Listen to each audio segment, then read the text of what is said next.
তোমার জন্য কি কিনবো? আমার জন্য না একটা টকটকা লাল রঙের শাড়ি কিনবা। ওই সাদা টাদা ওই কি প্যাস্টেল ম্যাস্টেল ওগুলো আমার পোশাক না। একদম লাল বউ সাজবো আমি। আমাকে দেখতে যেন লাল পরীর মতো লাগে। যেন কেন? তুমি তো লালপুরি, জীবন্ত চলন্ত দুরন্ত লালপুরি।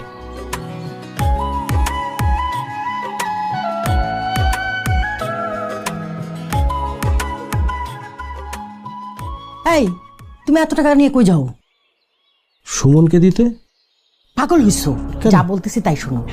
50,000 টাকা দাও, বাকি টাকা রাখো। কি হলো? চাই রুচি কেন দাও? ঠিক আছে। বিদেশ দিয়ে যা টাকা পাঠাইছে তাও নাই।